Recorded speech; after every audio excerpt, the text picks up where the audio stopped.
Hello everyone, welcome to our channel ISC Steno. We are starting the passage at speed of 80 words per minute. Start. The plaintiff submit that the present plea relates to the denial and non-recognition of the beneficial interest of defendant number 2 of the shares held by the defendant numbers 3, 4, 5, 6 and 7 in defendant number 1.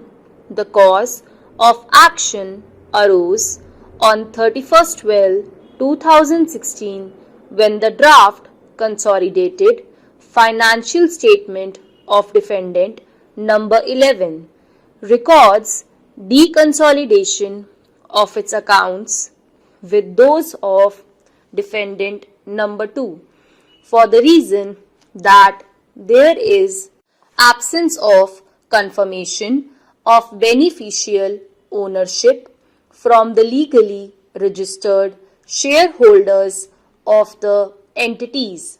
Thus, on 31st/12/2016, it became manifested that the recordal of declaration of beneficial interest of defendant number 2 would no longer be caused to be made by those in control of defendant number 2 and its affairs, namely defendant numbers 3, 4 and 7, and which hostile action led to not only the denial of the recording of beneficial interest of defendant number 2 but also to deconsolidation with retrospective effect of its accounts with defendant number 11.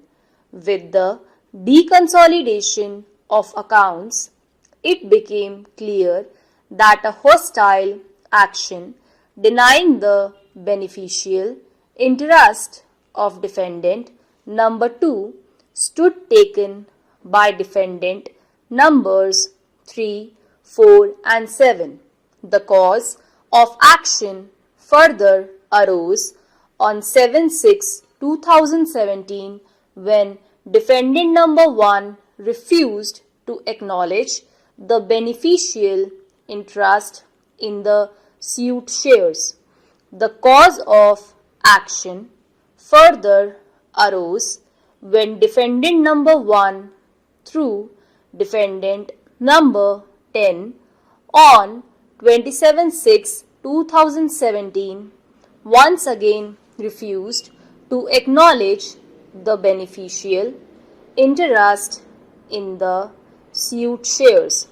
The cause of action further arose on 12/11/2017 and 24/11/2017 when newspaper articles being in public knowledge suggested that equity of the defendant number 1 is being sold to private equity investors through a bidding process, and the present investors, including the defendant numbers 3 to 7 along with defendant numbers 8 and 9, are attempting to sell their investments in the defendant number 1 and exist the health insurer. The cause of action further arose on 21/12/2017 when newspaper articles of the Economic Times being in public knowledge suggested that the 5 companies have been shortlisted to purchase the defendant number 1 and that the floor price of 5,500 crore has been put for the sale by the defendant number 1. The plaintiffs thus wanted a declaration to the effect that shares in the Indian company which are held by defendant numbers 3 to 7 in fact belong to defendant number 2's company, since defendant number 2 did not come forward to make the said claim. Derivative action was filed by the plaintiffs on its behalf to the aforesaid effect. As per the plaintiffs, the High Court of Madras at Chennai had the jurisdiction to entertain the same in as much as 1. Registered office of the Indian company is in Chennai. 2. The investments made by defendant number 2 were made in the Indian company in Chennai. And 3. Substantial part of cause of action as reflected in the correspondence letters exchanged between plaintiff number 2 and defendant numbers 1 and 10 arose in Chennai. The contesting defendants questioned the territorial jurisdiction of the Madras High Court to entertain the said suit on the ground that no cause of action available to the plaintiffs to maintain the suit arose within the jurisdiction of the said court. In substance, the plaintiffs were attempting to resolve the dispute between the shareholders of the company. All these shareholders are residents and nationals of Dubai.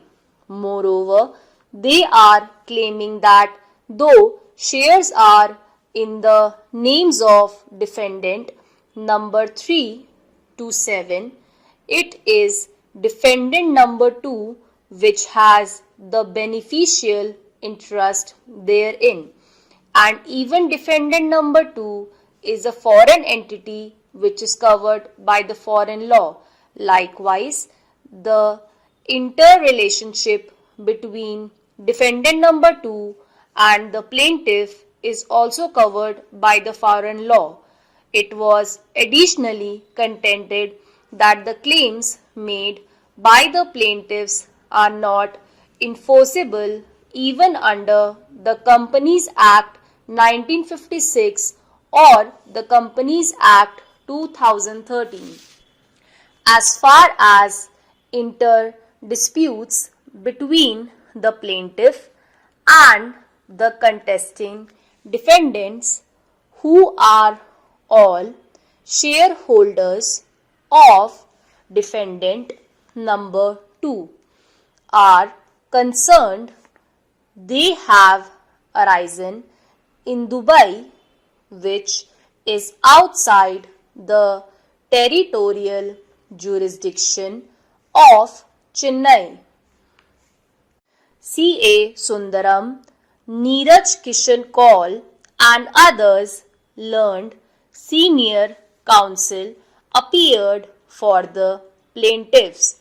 In substance, their argument was that the learned single judge of the Madras High Court had rightly allowed the application for leave to file the suit after satisfying that the court at Chennai had the territorial jurisdiction to entertain such a suit, which was a derivative action taken out by the plaintiffs on behalf of defendant number 2.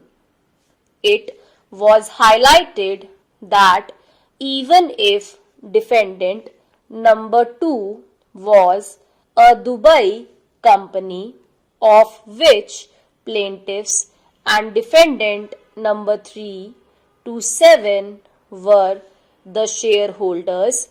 Dispute was in respect of shares in defendant number 1, which was an Indian company having its registered office in Chennai from the date of its incorporation. Stop.